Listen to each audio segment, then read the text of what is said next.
কি ব্যাপার? কখন আসলে তুমি? এই তো একটু আগেই আসলাম।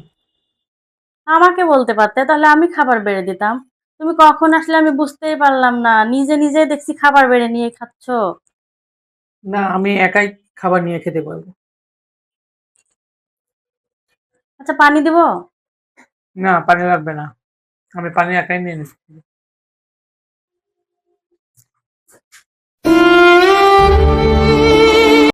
এই, তোমাকে কি চা দিব? না, চা লাগবে না। আচ্ছা, তোমার কি হয়েছে বলো তো? ১ সপ্তাহ ধরে দেখছি তুমি কেমন যেন করছো, আচরণ করছো। সব নিজের কাজ নিজেই করছো, আমাকে কিচ্ছু বলছো না। চায়ের জন্য বললে বলছো লাগবে না, পানি দিতে চাইলে বলছো লাগবে না। কি হয়েছে তোমার? শোনো, এখন আর আমার কাজ তোমাকে দিয়ে করাতে চাই না। আমার কাজ আমি নিজেই করতে পারবো, যাতে করে সংসারে শান্তিও বজায় থাকে আর আমার সম্মানটাও যাতে ঠিক থাকে। যাও, এখন অনেক কাজ করেছো, সারাদিন অনেক খাটাখাটি করছো, তুমি রেস্ট নাও। না, আমার রেস্ট লাগবে না। আগে তুমি বলো তোমার কি হয়েছে। তুমি এই যে আমার সাথে কেমন আচরণ করছো, আমার ভালো লাগছে না। আগে তুমি বলো তোমার কি হয়েছে।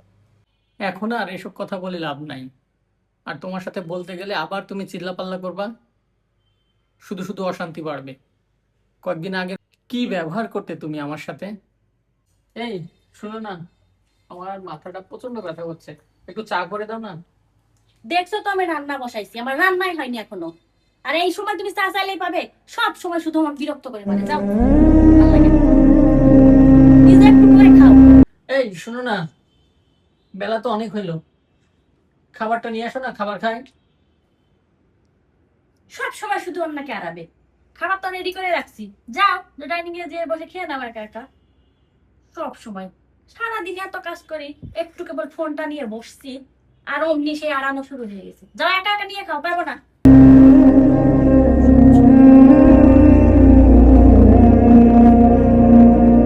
যেখানে সম্মান নাই সেখানে চুপ থাকাই ভালো। আর আমি এই চুপ থাকা শিখে গেছি। পুরুষ মানুষরা মনে করে ঘরে আসলে শান্তি পাবে, কিন্তু না, সেটা ভুল। ঘরে আসলে বইয়ের অশান্তি, আর অফিসে গেলে বসে ঝাড়ি। কোথায় যাবে পুরুষেরা? আমার ভুল হয়ে গেছে, আমি আমার ভুল বুঝতে পারছি। আসলে তোমার সাথে এরকম করা আমার ঠিক হয়নি। আর কখনো এরকম করবো না। আচ্ছা, ঠিক আছে।